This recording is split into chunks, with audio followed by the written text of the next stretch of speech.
Hello guys, welcome to my new blog. કેમ છો બધા? જય શ્રી કૃષ્ણ બધાને. બસ બધું પતી ગયું હે ઇમિગ્રેશનનું, ફટાફટ થઈ ગયું હતું. ગળદી તો સારી એવી હતી પણ વાંધો નહોતો આવ્યો. બધું ફટાફટ હાલવા માંડ્યું હતું કેમ કે પ્રશ્ન કાંઈ વધારે પૂછતા નહોતા. હું પૂછ્યો ને હું કર્યો ને પછી તમને કહું. અત્યારે હું અહીંયા બસ મારો લગેજ કલેક્ટ કરવા ઊભો છું. મળી જાય એટલે બેસી બધી વાત કરું તમારી યારે. અવાજ થોડો ધીમો આવ્યો હોય તો માફ કરી દેજો અને હલાવી લેજો. કંઈક આપણે સોલ્યુશન લઈ આવશું એનું. બેગ કલેક્ટ કરી અને કઈ વાત કરીએ આપણે. હાલો, તો એ બેગ આવી ગયા આપણા ભાઈબંધો આપણા લેવા આવે તો એક્ઝિટ ગેટે ઊભા રહીએ કેમ કે ત્યાં પછી વધારે ઊભા નહીં જતા એટલે અહીંયા શું છે ભીડ આટલી બધી. બેગ લેવાઈ ગયા તો આપણે મારે ભાઈ ઠંડી લાગે બહાર એટલે બધા ઊભા કામ જાણે. ઇમિગ્રેશનમાં કંઈ ખાસ પૂછ્યું હતું ને અમને, ખાલી એમ પૂછ્યું કે સ્ટેટસ શું છે, વર્કમાં મેં ગ્રેજ્યુએશન ક્યાંથી કર્યું, કોલેજ યુનિવર્સિટીનું નામ કહી દીધું તો કે જવા દો હવે બીજું શું. બસ એટલું જ થાય.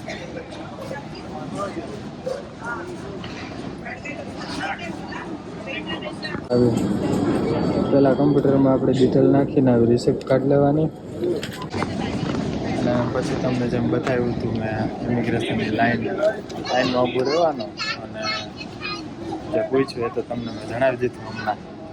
પૂછીને બસ જવા દો, બેગ કલેક્ટ કરી અહીંયા પાછી રિસિપ્ટ બતાવવાની એટલે લાઈન લાંબી એમ. બસ પછી ડાયરેક્ટ બારે.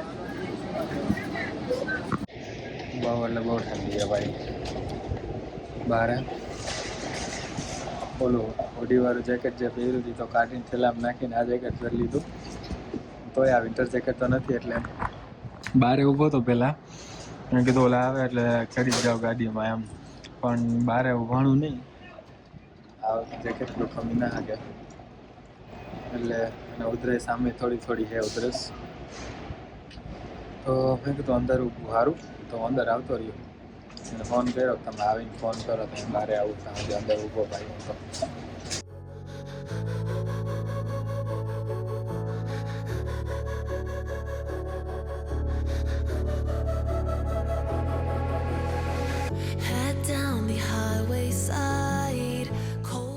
અને આ આઈટમો ક્યારે આવે ખબર નહીં. એ પાછળ ટ્રાફિક માસ્ટર કેવું કહેતા હતા પહોંચી તો ગયા. માય ફ્રેન્ડ ગૌ પહોંચી ગયો હે અને હર્ષરાય પહોંચી ગયા. ગવા મેં પાછા બ્લોગ ચાલુ કરી દીધા હે એટલે તું બ્લોગમાં આવી ગયો હો. ગવાન બ્લોગના લેવાના ચક્કરમાં હમણાં ઠેલો જા બેઠો.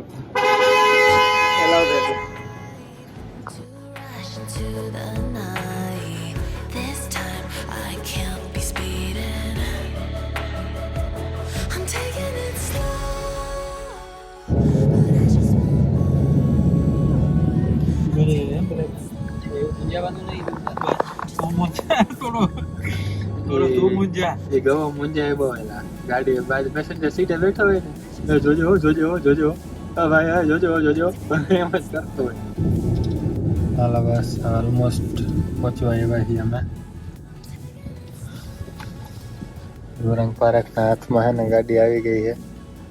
હા વ્લોગમાં નથી લીધી નહીં આપણે તો ગાડી લીધી પછી. ગૌરાંગ પાર્કે નવી એલેન્ટ્રા છોડાવી હતી ભાઈ. કાલે તમને આખી રીતે બતાવું દિવસના. આજે તો હવે ઘરે જઈને ખાઈ પીને હુઈ જ જવાની વાત છે. 2 દિવસ થયા દોડધામ આમથી આમ ને આમથી આમ. થાકી ગયો લે. ગવા તારે શું કેવું છે કઈ? શરમાઈ તો જો આ.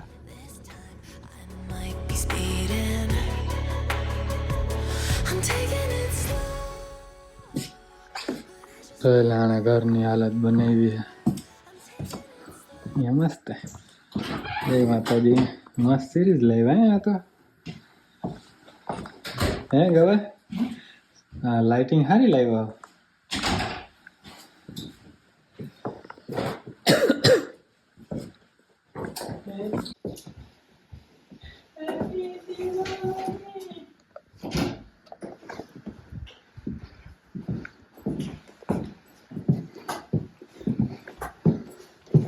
રૂમ શું કહીએ?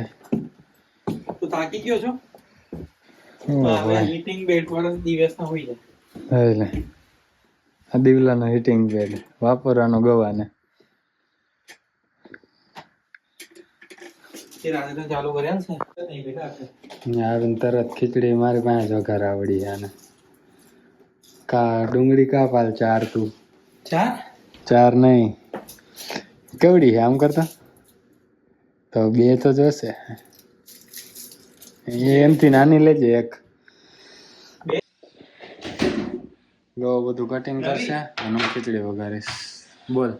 હા મોટામાં વઘારીએ વધારે બને ને એટલે. દીવલો કેમ ગયેલા? ટોયલેટ મિનિમમ 1 hour માં કરી ગયો હે. બાકી હે ને એક નવો મેમ્બર બ્લોગમાં બતાવત. એમ તો મારો જૂનો ફ્રેન્ડ હે, કોલેજ ટાઈમે ઇન્ડિયામાં ભેગો હતો. આપણી જો ખીચડી બનીને તૈયાર હે, ધાણા નાખીને ખાવા બેસશું. અમને ભૂખ લાગી હે, થાકી ગયો હું. ખાઈને નાઈને હુઈ જ જવાની વાત. ખાવું છે?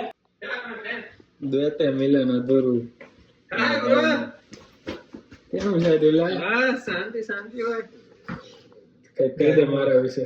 બસ કઈ નહીં. કેવા રહ્યા મેરેજ ભાઈ? સાહેબરે ગોળે કર દે. સાહેબરે એક્ટિંગ કરે છે પ્રી વેડિંગ ની. જય શ્રી કૃષ્ણ બધાને. કેમ છો બધાય? વાગ્યા છે 8:15 થયા સવારના.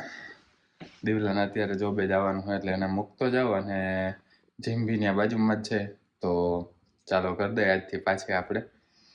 મહિનો દિવસ છેલ્લા લગ્નમાં બંધ હતી એટલે ખીચડી વઘારેલી સાંજે કરી હતી, થોડીક ગરમ કરીને ખાઈ લઈ, પછી આવીને કાંઈક બનાવીને ખાશું. મેઇન બદલાવ તમને હું કહી દઉં. અહીંયા આવ્યા પછી કલરફુલ દુનિયા હતી, અહીંયા બ્લેક એન્ડ વ્હાઈટ થઈ ગઈ છે. જુઓ, મજાક કરું હો, તમે બહુ સિરિયસલી ના લઈ લેતા. બરફ બરફ છે, ઝાડવા બધા ઉજળા છે. જો આગળવાની ગાડી છે એલેન્ટ્રા. મહાનના દીવલાને મૂકતા જાય જોબ હોય અને ત્યાંથી ભાઈ જીમે જતા રહીશું ડાયરેક્ટ.